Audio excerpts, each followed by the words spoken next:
High guys, good morning. Welcome back to mister missus Pal Bangaliyana channel and also welcome to another exciting blog. তোমরা সবাই কেমন আছো? আশা করি সকলেই খুব ভালো আছো, সুস্থ আছো। তো আজ হলো 13 জানুয়ারি, শনিবার, আর এখন বাজছে বেলা 11টা। এখন থেকে আমি আমার ভিডিওটাকে স্টার্ট করলাম। আজকে আমি তোমাদের সাথে কোনো ব্লগ ভিডিও শেয়ার করছি না। আজকে তোমাদের সাথে আমি রান্নার রেসিপি শেয়ার করব। তো সেই রান্নাটাও করব উনুনে, যেটা আমার কাছে প্রথমবার ট্রাই ছিল। প্রথমবার আমি উনুনে রান্না করছি, আগে কোনো দিন উনুনে রান্না করিনি, এই প্রথমবার ট্রাই করছি। বাপের বাড়িতে থাকাকালীন তো রান্নাবান্নার কোনো বালাই ছিল না, যেটুকু রান্নাবান্না নিজে থেকে করা সেটা সম্পূর্ণটাই বিয়ের পরেই ট্রাই করছি। আর এই উনুনের রান্নাটাই প্রথমবার করছি 1 বছর পেরিয়ে যাওয়ার পর। উনুনে রান্না করতে না খুব ভয়ই লাগে, কারণ ওখানে আঁচটা তোমার হাতের মানে লিমিটে থাকে না। গ্যাসে যেটা হয় আমরা ফ্লেমটা বাড়ানো কমানো নিজেদের সুবিধার মতো করতে পারি, বাট উনুনে তো সেটা হবে না। বেশি তো বেশি, কম তো কম, মাঝারি তো মাঝারি, এরকম মানে ও উনুন অনুযায়ী তোমাকে চলতে হবে। আর গ্যাসটাকে তুমি তোমার মতো করে মেনটেন করতে পারো, সেই কারণে আমার খুব একটা ভয় লাগে। তো দেখতেই পাচ্ছ উনুনের মধ্যে আমি কড়াই বসিয়ে দিয়েছি, আর মামনি এখানে তেলটা আমাকে ঢেলে দিল কড়াইয়ের মধ্যে। তো তেলটা একটু বেশিই দেওয়া হয়ে গেছিলো প্রথমবারে। তো আজকে আমি রান্না শেয়ার করব চিকেনের রেসিপি, সেটা উনুনের জালে শুনেছি মাংস রান্না ভীষণ টেস্টি হয়, আর সত্যি হয়েও ছিল সেটা। তো তেলটা যেহেতু এখানে আমার বেশি হয়ে গেছিলো, প্রথমে আমি কমাইনি।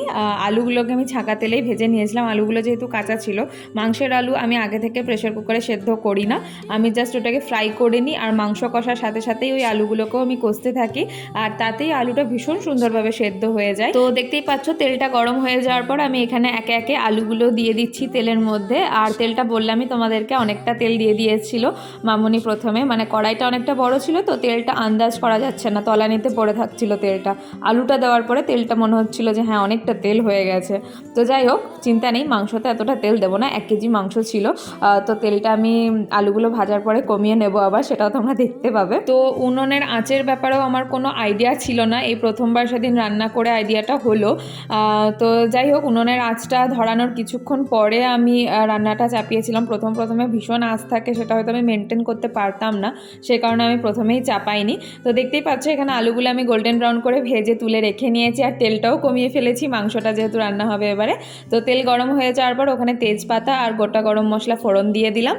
তো এখানে ফোড়নগুলো দেওয়ার পর আমি সেগুলোকে কিছুক্ষণ আমি কয়েক সেকেন্ডের জন্য একটু ফ্রাই করে নেব। ফোড়ন থেকে খুব সুন্দর গন্ধ ছেড়ে দিলে কুচো করে রাখা পেঁয়াজগুলোকে আমি তেলের মধ্যে দিয়ে দেবো, আর সেগুলোকেও আমি একদম খুব ভালো করে ভেজে নেব, একদম গোল্ডেন ব্রাউন হওয়া অবধি। তো আমার কড়াইটা যেহেতু খুব আঁচ হয়ে গেছিলো, সেই জন্য পেঁয়াজটা আমাকে খুব বেশিক্ষণ ভাজতে হয়নি, খুব তাড়াতাড়ির মধ্যেই পেঁয়াজটা আমার গোল্ডেন ব্রাউন করে ভাজাও হয়ে গিয়েছিল। তো এখানে আমি পেঁয়াজের সাথে সাথে একটা গোটা লঙ্কা অর্ধেক করে ফাটিয়ে দিয়ে দিয়েছিলাম, তাছাড়াও আরও একটা লঙ্কা আমি মশলার যে পেস্টটা তৈরি করেছি সেটার মধ্যেও বেটে দিয়েছিলাম। তো পেঁয়াজটা কিছুটা ভাজা হয়ে যাওয়ার পর এখানে আমি 2 চামচ মতো চিনি দিয়ে দিলাম, তাতে রঙটা খুব ভালো আসে মশলার, সেটাই শুনেছি বড়দের কাছ থেকে, সেই কারণে দিয়ে দিলাম। তারপরে আবারও চিনিটা দেওয়ার পর 2 মিনিট মতো ভালো করে ভেজে নিয়ে যেই মশলার পেস্টটা আমি তৈরি করেছিলাম, টমেটো, আদা, রসুন, পেঁয়াজ, আর তার সাথে গুঁড়ো মশলা, জিরে গুঁড়ো, হলুদ গুঁড়ো আর কাশ্মীরি লঙ্কার গুঁড়ো, এইগুলো সবগুলো ভালো করে মিশিয়ে একটা পেস্ট তৈরি করেছিলাম, আর সেই পেস্টটাই আমি এরপর পেঁয়াজের মধ্যে দিয়ে দিলাম। ভাজা পেঁয়াজের সাথে মশলাটাকে ভালোভাবে মিশিয়ে নেওয়ার পর মশলাটাকে খুব ভালো করে কষিয়ে নিতে হবে। যতক্ষণ না পর্যন্ত মশলা থেকে তেল ছেড়ে দিচ্ছে ততক্ষণ পর্যন্ত মশলাটাকে ভালো করে কষিয়ে নেব, আর মাঝে মাঝে একবার করে মশলাটাকে নেড়ে চেড়ে নিতে হবে, তা না হলে তলায় লেগে যেতে পারে।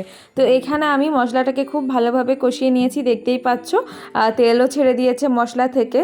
তো এরপর আমি ধুয়ে রাখা মাংসটাকে মশলার মধ্যে দিয়ে দেবো। তো মাংসর ওপরে টমেটোটা কেটে রাখা আছে, তোমাদেরকে বলে দিই, যখন আমি মশলার পেস্টটা দিয়েছিলাম ওর মধ্যে কিন্তু আমি একটা টমেটোকে পেস্ট হিসাবে ইউজ করেছি, আর আরেকটা টমেটোকে আমি কাঁচা কেটে রেখেছি, যেটা মাংসটা কিছুক্ষণ কষানোর পর আমি দেব। তো যেহেতু আমার 1 কেজি মাংস ছিল সেজন্য 2টো টমেটো দিতেই হতো। তো একটা টমেটোকে আমি পেস্ট হিসাবে ইউজ করেছি, আর আরেকটা টমেটোকে কেটে রেখেছি, যেটা মাংসটা কিছুক্ষণ কষিয়ে নেওয়ার পর আমি সেটাকে মাংসর মধ্যে দেব। তোমরা চাইলে টমেটোটাকে এখানে পেস্ট হিসাবেও পুরোপুরি ইউজ করতে পারো, আবার কাঁচাও ইউজ করতে পারো, 2 রকম ইউজ না করলেও চলবে, সেটা তোমরা তোমাদের চয়েস অনুযায়ী করতে পারো, টেস্ট একই রকমেরই আসবে যেটাই করো না কেন। তো এখানে আমি ধুয়ে রাখা মাংসটাকে সমস্তটাই মশলার মধ্যে অ্যাড করে নিয়েছি, দেখতেই পাচ্ছ।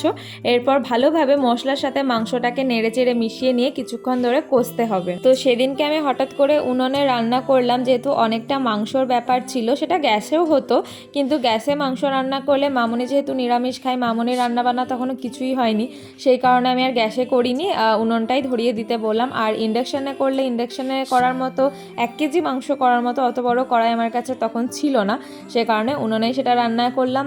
আর প্রথমবার ট্রাই করলাম, বড়দের কাছে শুনেছি যে উনুনে মাংস রান্নার খুব সুন্দর টেস্ট হয়, আগে কোনোদিন খাইনি, এই প্রথমবার ট্রাই করলাম আর সত্যিই ভীষণ সুন্দর টেস্টটাও হয়েছিল।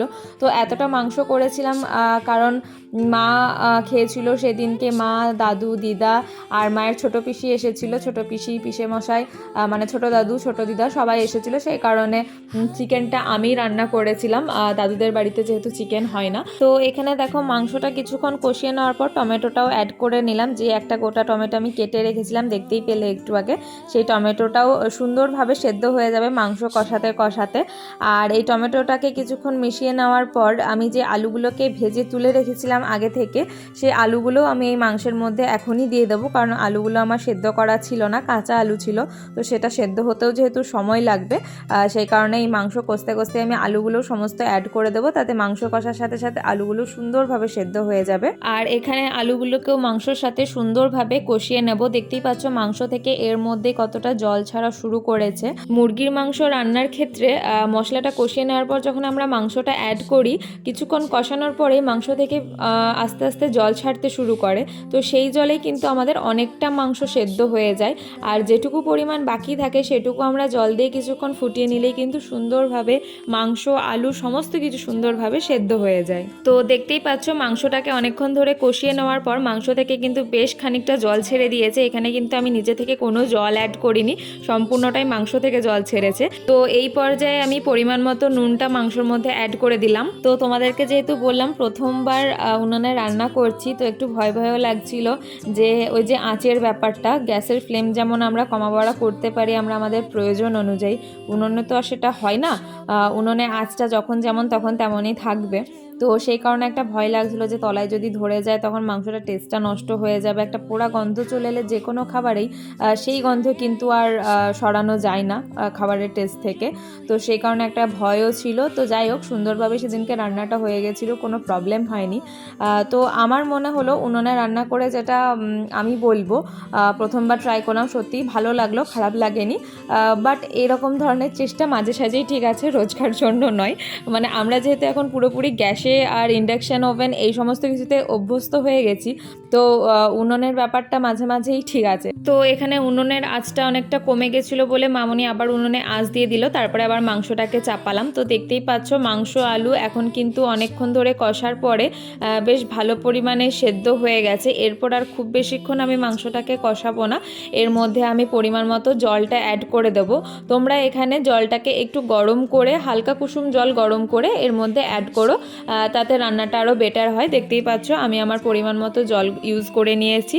আর তোমরা এটাকে কষা হিসাবে ইউজ করতে পারো, যেহেতু আমার দুপুরের খাবার হিসাবে এটা করছিলাম, তো ভাতের সাথে একটু গ্রেভি তো প্রয়োজন, রুটির সাথে হলে একটু কষা কষা ভালো লাগে, বাট এটা দিনের বেলা ছিল বলে আমাকে একটু ঝোলঝোল করতে হয়েছে। তো এরপর আমি আমার মাংস রান্না শেষ পর্যায়ে চলে এসেছি। দেখতেই পাচ্ছ তোমাদের সাথে আমি মাংস রান্নার ফাইনাল যে লুকটা সেটাও শেয়ার করে নিলাম। তোমাদেরকে আগেই বললাম যেহেতু দুপুরবেলার রান্না ছিল সেজন্য একটু গ্রেভি করতে হয়েছিল আমাকে, বাট এটা কিন্তু কষা হিসেবেও সুন্দর লাগতো, সেটা রাত্রেবেলার হলে ভালো হতো, বাট এই এতটা ঝোল আমাকে রাখতে হয়েছিল দুপুরবেলার খাবারের জন্য। সত্যি ভীষণ ভীষণ সুন্দর টেস্ট হয়েছিল সেদিনকে রান্নাটার।